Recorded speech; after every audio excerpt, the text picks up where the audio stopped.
গেল বছরের মোটা অঙ্কের লোকসানের বোঝা মাথায় নিয়ে আবারও আলু চাষে উত্তরের কৃষকরা। আশা এতটুকু, যদি দর ভালো পান তাহলে হয়তো কিছুটা কমবে লোকসানের বোঝা। ভারসাম্যহীন বাজার ব্যবস্থাপনা, জলবায়ু পরিবর্তনের বিরূপ প্রভাব, বন্যা, দীর্ঘ খরার মতো প্রাকৃতিক দুর্যোগে সবচেয়ে বেশি ক্ষতিগ্রস্ত হচ্ছে দেশের কৃষি। তবে কৃষকদের আর্থিক নিরাপত্তায় সরকারের তরফ থেকে নেই কোনো কার্যকরী উদ্যোগ। বড় বড় কলকারখানাগুলো পোড়া গেলে সরকার ওদেরকে টাকা দেয়, কিন্তু আমাদের কৃষকদের কোনো কিছুই দেয় না। আদ্রে বন্যায় নষ্ট করছে, আদ্রে পোকায় নষ্ট করছে। এখন এই লসগুলো না আমরা যে আবাদ সেবারটা করি দেখা যায় লসগুলো না আমাদের ওঠে না, আসলটাই ওঠে না। কৃষকরা নিজের নিজের সব কিছু সারি দিয়া আবাদ সুবাদ করতেছে, কিন্তু কৃষকদের দেখার মতন কেউ নাই।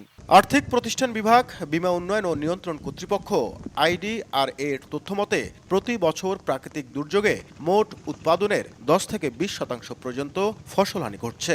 গবেষকদের মতে কৃষকদের আর্থিক নিরাপত্তা নিশ্চিত করতে হলে সরকারিভাবে কৃষকদের বীমার আওতায় আনতে হবে।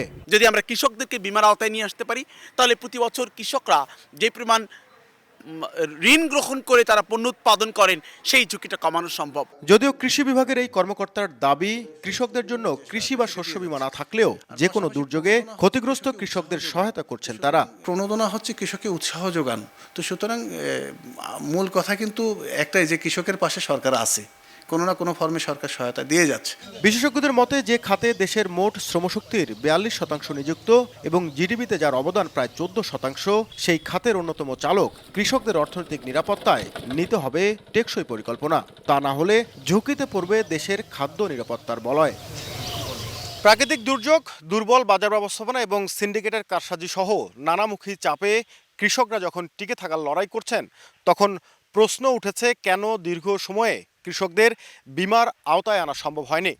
গবেষকরা বলছেন কৃষকদের ঝুঁকি কিংবা নিরাপত্তা নিশ্চিত করতে সময়ের দাবি এখন শস্য কিংবা কৃষি বীমা যত দ্রুত সম্ভব চালু করা। নাজমুল ইসলাম নিশাত, সময় সংবাদ, রংপুর।